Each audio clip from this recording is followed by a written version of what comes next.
민주당이 부동산 갭 투기 등 논란을 빚은 세종갑 이영선 후보에 대한 공천을 전격 취소하면서 같은 지역구에 출마하는 새로운 미래 김종민 의원의 시선이 쏠리고 있습니다.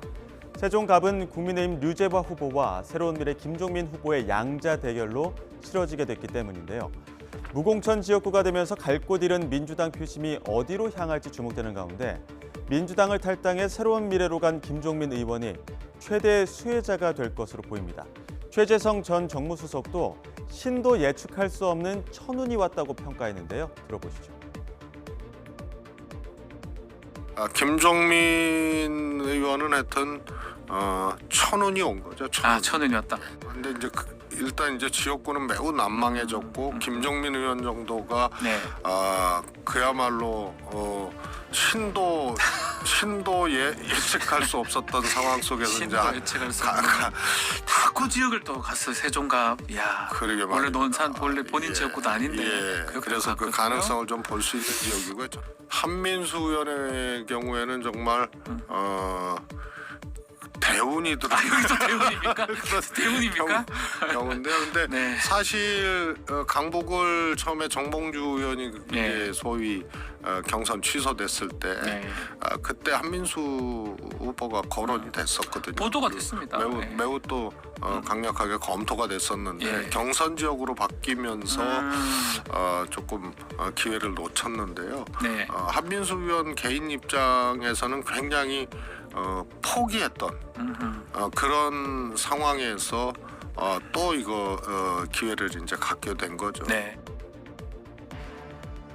국민의힘에서는 선거일이 다가올수록 한동훈 원톱 체제에 대한 우려가 나오는 모양입니다. 김성태 국민의힘 서울권역 공동선대위원장은 한 위원장 혼자 해야 하는 일이 너무 많아서 과부하 우려가 있는 건 사실이라고 인정했는데요. 이와 함께 윤석열 정부가 돈 없이 너무나 정직한 선거를 치르고 있다는 평가도 내놨습니다.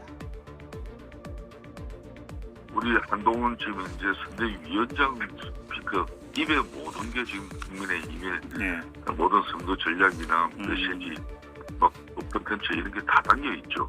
그래요. 그러다 보니까 지금 이제 상당히 이제 한동훈 선대위원장이 로드가 걸려있는 것은 틀림없는 사실이죠.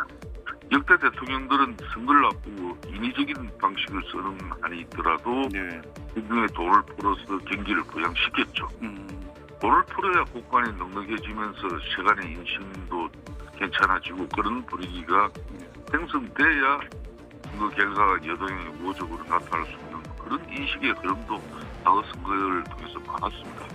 그런 측면에서 윤석열 대통령, 윤석열 정부 입장에서는 어쩌면 보면 너무나 정직한 선거를 치르고 있는 것이죠. 연일 검찰개혁을 강조하며 새몰이에 나서고 있는 조국혁신당 조국 대표. 각종 여론지표에서 눈에 띄는 강세를 보이자 민주당도 몰빵론을 내세우며 조국혁신당에 대한 견제 수위를 높이고 있는데요. 조국 대표는 오늘 아침 인터뷰에서 민주당의 몰빵론에 대해 입장을 밝혔습니다. 조국혁신당 등장으로 어찌됐든 전체 민주진영의 파이가 커졌다면서 나머지는 국민이 선택할 일이라고 밝혔는데요. 들어보시죠. 실제 여러 여론조사를 통해서 보게 되면 조국혁신당을 이 등장을 통해서 그 민주당과 조국혁신당을 포함한 전체 민주진영의 파이가 커졌으면 사실로 확인되고요. 그다음에 현재 조국혁신당 등장 이후 조국혁신당이 만들어내고 있는 바람이 실제 지역구에서는 민주당에 도움이 되고 있는 것도 사실입니다. 여하튼 그 더불어민주연합과 조국혁신당 사이에 일정한 긴장이 있는 건 사실입니다. 이 긴장 문제를 해결하는 방법은 저는 그 정치공학적으로 해결할 문제가 아니라 국민이 선택하면 된다고 봅니다. 건전한 긴장이고 또 생산적 경쟁이 될 것이라고 보기 때문에 적대적으로 바라봐서는 안 된다고 생각합니다. 한편 조국혁신당의 약진으로 상대적으로 주목도가 떨어진 개혁신당의 이준석 대표. 오늘 아침 보수 성향 유권자들이 개혁신당으로 오지 않는 이유에 대해 나름 분석을 내놨는데요. 더 강한 심판을 원하는 보수 이탈표가 민주당으로 향했다는 겁니다. 들어보시죠.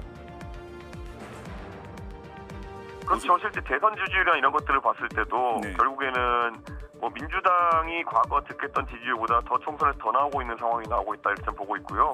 그럼 그 표는 어디서 났겠느냐 했을 때는 윤석열 정부에 실망했기 때문에 가장 강하게 돌아간 표들이 결국 민주당까지 정착하지 않았나 이렇게 생각하고요. 그러면 왜 개혁신당으로 안 오고 민주당으로 갔을까요? 아무래도 거대 정당에 대해서 좀 더 강한 심판력이 있지 않을까라는 생각하는 생각이 있는 것 같고 개혁신당 같은 경우에는 계속 이제 질문을 받고 있는 것이 결국에는 개혁신당의 그 주요 멤버들이 다시 국민의힘으로 돌아가서 정치를 할 거냐 안 할 거냐 이런 얘기를 많이 듣거든요. 예. 저는 개혁신당의 당대표로서 전혀 그런 계획은 없다.